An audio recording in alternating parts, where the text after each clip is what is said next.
Hi hello. இன்றைக்கி அரைக்கீரை பொரியல் எப்படி செய்கிறதுன்னு பார்க்கலாம் வாங்க. கடாய் வச்சு கடுகு போட்டுக்கலாம். கடுகு பொரிஞ்சதும் நல்லா 3 பெரிய வெங்காயம் நல்லா பொடியாக கட் பண்ணி கண்ணாடி பதம் வர அளவுக்கு நம்ம அதை வதக்கி விடணும். அந்த பதம் வந்ததும் ஒரு முழு பூண்டு தட்டி அதையும் நல்லா பொரியிற அளவுக்கு வதக்கி விடணும். தேவையான மஞ்சத்தூள் போட்டுக்கணும். அப்புறம் இது தேங்காய் 2 பத்தை, பச்சை மிளகா, பூண்டு ஒரு பூண்டு முழு பூண்டு அப்படி குறன்னு அரைச்சிது அதையும் போட்டு நல்லா பொரிய விடணும். நல்லா அந்த பச்சை வாசனை போகிற பண்ணணும்.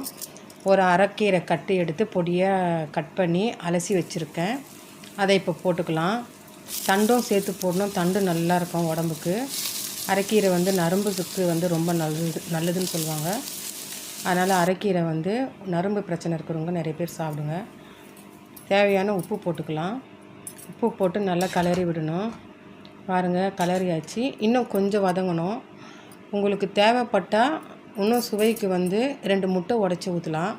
நான் அது போடல. பெப்பர் தூளும் லாஸ்ட்டாக போடலாம். பாருங்கள், சூப்பரான அரைக்கீரை பொரியல் ரெடி ஆகிடுச்சி. இது சுட சுட சாப்பாட்டில் போட்டு தேவைப்பட்டால் நெய் ஊற்றி சாப்பிடலாம். நான் நெய் போட்டுக்கல, வெறும் சாதத்தில் பசங்கி சாப்பிட்றேன். இந்த மாதிரி கீரை எடுத்துக்கும் போது நான் எதுவும் சைடிஷ் சாப்பிட மாட்டேன். அந்த கீரையிலே பசங்கி சாதம் சாப்பிடுவேன். உடம்புக்கு நல்லது.